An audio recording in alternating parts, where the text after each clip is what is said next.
एक बार फिर से दोस्तों, मैं श्योर सक्सेस से और आप सभी को मेरा प्यार भरा नमस्कार। आज हम इस वीडियो में उन 10 टेक्निकल टर्म्स को जानने की कोशिश करेंगे जो आप इंटरव्यू के दौरान अगर बोलते हैं तो आपका जो परसेप्शन है वो अलग ही बिल्ड हो जाता है। जो मैं वीडियोस बनाता हूँ, जो मैंने ये इनिशिएटिव लिया है वो ज़्यादातर मैंने फ्रेशर्स के लिए लिया है।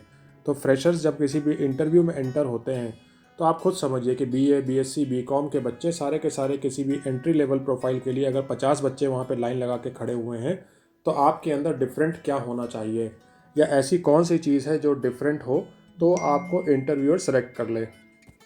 तो मैंने ये काफ़ी शॉर्ट लिस्टिंग के बाद में बहुत सारी जगह पे रेफ़र करके मैंने ऐसे 10 टर्म्स निकाले हैं जो कि आपको एटलीस्ट ये तो मालूम ही होनी चाहिए, इसकी जानकारी होनी चाहिए, क्योंकि हम इसकी नोइंगली अननोइंगली हम इनका यूज़ कर लेते हैं लेकिन हमको इनका परफेक्ट मीनिंग नहीं मालूम पड़ता है। और अगर इनकेस इंटरव्यूअर हमसे वो टर्म्स यूज़ करने लगता है तो हम वहाँ पे अटक सकते हैं। इसलिए ये 10 टेक्निकल टर्म्स जो सेल्स में यूज़ होते हैं, मार्केटिंग में यूज़ होते हैं, या किसी भी नौकरी में जाते हैं कि इंटरव्यू के लिए आप जाते हैं और आप यूज़ करते हैं तो आपका बिल्कुल नेक्स्ट लेवल पे इमेज जाती है। इसलिए बहुत ज़रूरी है कि ये 10 टेक्निकल टर्म्स आप ज़रूर सुनें। और हाँ, अगर आपको मेरी ये पहल अच्छी लगती है तो मेरे वीडियो को सब्सक्राइब ज़रूर करें, लाइक ज़रूर करें, कमेंट करें मुझे और शेयर करें। पहला टर्म है KRA। KRA का फुल फॉर्म होता है की रेस्पॉन्सिबिलिटी एरियाज़। जब भी आप किसी नौकरी के लिए इंटरव्यू के लिए जाते हैं तो वहाँ पे एक चीज़ होती है कि आप उससे पूछ सकते हैं कि ओके सर, ठीक है, ये प्रोफाइल है, अच्छा तो इसमें मेरा KRA क्या रहेगा। मोटे तौर पे अगर हम देखें तो मेरी कौन कौन सी जिम्मेदारियाँ रहेंगी। इसका फुल फॉर्म होता है की रेस्पॉन्सिबिलिटी एरियाज़। फिर दूसरे नंबर पे आता है हेडक्वार्टर, जहाँ पे शॉर्ट फॉर्म में इसको आपको कई जगह लिखा मिल जाएगा HQ। हेडक्वार्टर वो लोकेशन होती है जहाँ पे आप बेस्ड रहते हैं। For example, in case of Madhya Pradesh, if your headquarter is Bhopal then you will be based out of Bhopal, यानी कि आप भोपाल में बेस्ड रहेंगे और वहाँ पे बेस्ड रह करके फिर आप अपना काम करेंगे। तीसरी बहुत इंपॉर्टेंट और इंटरेस्टिंग चीज़ होती है CTC। CTC में लोग अक्सर कंफ्यूज होते हैं। CTC का मतलब होता है cost to company. Cost to company सीधे सीधे से लिंक्ड है कि कंपनी आपके ऊपर कितना खर्च कर रही है।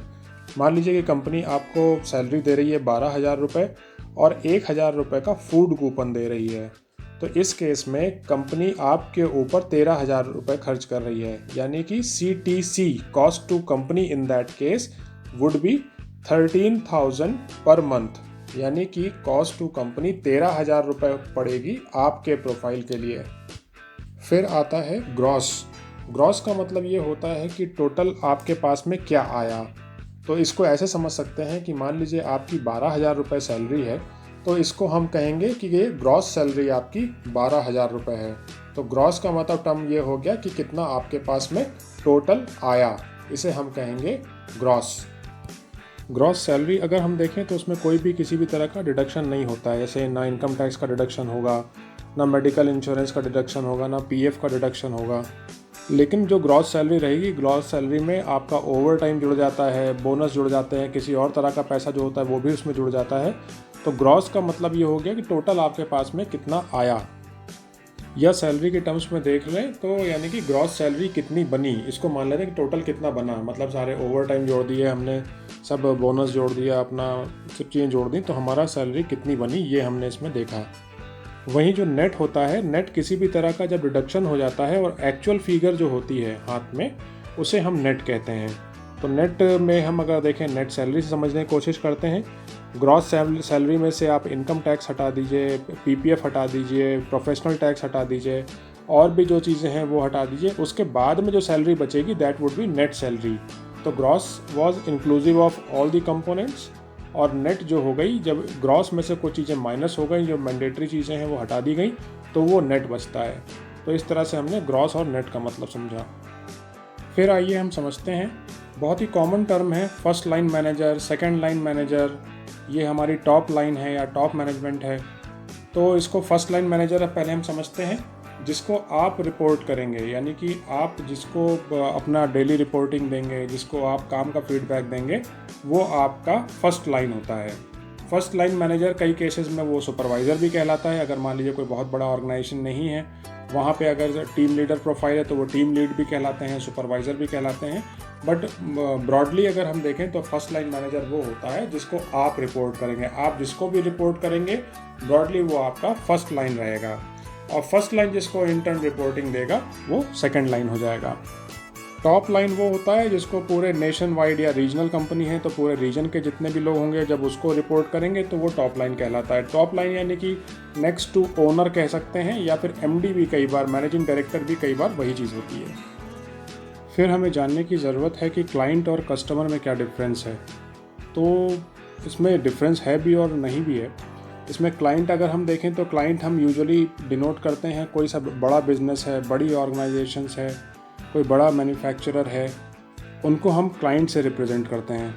इन क्लाइंट्स के साथ में रिपीट सेल्स या रिपीट बिजनेस होता है और ये पॉसिबल होता है, और इनका जो क्लाइंट्स का प्रेफरेंस रहता है वो क्वालिटी पे रहता है, सर्विस पे रहता है, पुराने अपने क्रेडिट्स पे रहता है। ये बहुत इवैल्यूएट करके फिर उसके बाद में ही किसी के साथ में बिज़नेस करते हैं। जबकि अगर हम देखें कि कस्टमर एक तरह का इंडिविजुअल भी हम कह सकते हैं या बहुत छोटा सेटअप भी कह सकते हैं, तो वो कस्टमर के नाम से हम उसको डिनोट करेंगे जो कि प्राइस पे जाता है ज़्यादा, जो भी कोई भी परचेज़ करने के पहले प्राइस देखता है, तो उसको हम कस्टमर, यानी कि छोटा कुछ अगर है इस्टेब्लिशमेंट तो उसको हम कस्टमर कह सकते हैं, और अगर कुछ बहुत बड़ा इस्टेब्लिशमेंट है, कोई बहुत बड़ी मैन्युफैक्चरिंग यूनिट है तो हम उसको क्लाइंट कहते हैं। फिर दो चीज़ें आती हैं, B2B और B2C। तो B2B होता है बिजनेस टू बिजनेस। इसका मतलब ये हो गया कि जैसे मान लीजिए होंडा है, होंडा का मैन्युफैक्चरिंग यूनिट है और वो अपने डिस्ट्रीब्यूटर को देता है यहाँ पे सिटी में ला करके सामान, तो उसने बिजनेस टू बिजनेस ट्रांजैक्शन रहा वो, यानी कि मैन्युफैक्चरिंग यूनिट से और फिर डिस्ट्रीब्यूटर के पास तक। अब डिस्ट्रीब्यूटर क्या करेगा, इसकी रिटेल सेल्स करेगा, यानी कि इंडिविजुअल्स को बेचेगा, तो इसको हम कहेंगे B2C, यानी कि बिजनेस टू कस्टमर या बिजनेस टू कंज्यूमर। तो ये कुछ एक बहुत ही इम्पॉर्टेंट टर्म्स थे जो अगर आप इंटरव्यू में यूज़ करते हैं कि yes sir I was working there और वहाँ पे मेरे एक बहुत अच्छे क्लाइंट थे जिनसे मेरे आज भी बहुत अच्छे रिलेशंस हैं, तो अपना जो प्रोडक्ट है मैं उनको पिच कर सकता हूँ और होपफुली इसकी जो क्वालिटीज़ हैं, अपने प्रोडक्ट की जो मेरिट्स हैं उनको देखते हुए वो हमें ऑर्डर भी दे सकते हैं। जब आप इस तरह से बात करेंगे तब उसका एक अच्छा इंप्रेशन पड़ेगा। या मान लीजिए आप बोलते हैं कि नहीं B2B सेल्स में था मैं, तो वो थोड़ा सा मुझे कम इंटरेस्टिंग लगी, क्योंकि उसमें लास्ट जो एंड यूज़र होता है उससे ज़्यादा बातचीत नहीं हो पाती है, फीडबैक नहीं मिलता है। I want to go for B2C sales in a company like yours. तो आप जब इन सब चीज़ों में बात करते हैं, इन सब प्रेफरेंसेस के साथ में बात करते हैं, then you stand out of the crowd. अगर आप फ्रेशर भी हैं तो आप बोल सकते हैं कि नहीं मैंने B2B में बहुत सुना है लेकिन B2C मेरा प्रेफरेंस है। Yes, I know that there are good clients in B2B, but B2C, in case of B2C, we can get a direct first-hand feedback from the customer about the product or service. Gross और net जो शब्द होते हैं इनका use आप अपने ही salary discussion में कर सकते हैं कि ठीक है आपने मुझे ये तो बता दिया, ठीक है ग्रॉस में आपने ये बता दिया कि आपने टोटल बता दिया कि मेरी सैलरी 18,000 है। What would be the net salary, the in hand salary और टेक होम सैलरी। आपको इस तरह से जब आप बात करेंगे तो आपका जो इमेज है बहुत ही प्रोफेशनल इमेज जाएगा, आपका अच्छा परसेप्शन रहेगा। फिर आप पूछ सकते हैं कि आपका हेडक्वार्टर कौन सा रहेगा। मान लीजिए उन्होंने बोला हेडक्वार्टर आपका भोपाल रहेगा, ठीक है, और मेरा फर्स्ट लाइन कहाँ पे बेस्ड रहेगा, तो आप जैसे ही बोलेंगे फर्स्ट लाइन कहाँ बेस्ड रहेगा तो वो ये समझ जाएंगे कि आपने बहुत सारा होमवर्क किया हुआ है, आप इंक्विजिटिव हैं, आप क्वेश्चंस पूछ रहे हैं, तो आप सब में से प्रिफर्ड कैंडिडेट रहेंगे। फिर जैसे KRA है तो KRA का आप यूज़ कर सकते हैं कि ठीक है सर आपने KRA मेरे को बता दिया कि मेरी क्लाइंट मीटिंग रहेगी, तो क्लाइंट मीटिंग में मेरे को नए क्लाइंट्स बनाने रहेंगे, ये जो पुराने क्लाइंट्स हैं उनको भी मेरे को एंटरटेन करना रहेगा। तो आपने KRA जो शब्द है उसका एक अच्छा एक्रोनिम जो है उसका अच्छा आपने इस्तेमाल किया। फिर CTC का आप अच्छा इस्तेमाल करिए, हेडक्वार्टर का खूब अच्छा इस्तेमाल करिए। ये सारे के सारे शब्द जो हैं ये आपकी पर्सनालिटी बिल्कुल नेक्स्ट लेवल पे ले आएंगे और आपका जो इंटरव्यू रहेगा बहुत ही अच्छा इम्पैक्टफुल रहेगा and you would be the most sort of candidate. जैसे ही अपॉर्चुनिटी है वैसे ही तुरंत आपका शॉर्ट लिस्टिंग तय मानिए आप इसमें। तो दोस्तों इस वीडियो में फिर से इतना ही, और मुझे लगता है कि मैं बहुत सारे डाउट्स क्लियर करता जा रहा हूँ। एक्चुअली हम दोनों मिलकर ही सीख रहे हैं। मैं ये सीख रहा हूँ कि फ्रेशर्स की समस्याएं क्या हैं और आप ये सीख रहे हैं कि आपकी जो समस्याएं हैं उनके सल्यूशंस क्या हैं। तो इस वीडियो में बस यहीं तक। आपके अच्छे भविष्य के लिए शुभकामनाएं, आपको नौकरी के लिए बहुत सारी शुभकामनाएं, आपके आने वाले इंटरव्यूज़ के लिए बेस्ट ऑफ लक। और हाँ, वीडियो अच्छा लगा हो तो इसको बिल्कुल सब्सक्राइब करें, कमेंट करें, शेयर करें और लाइक करें। Thank you so much and best of luck.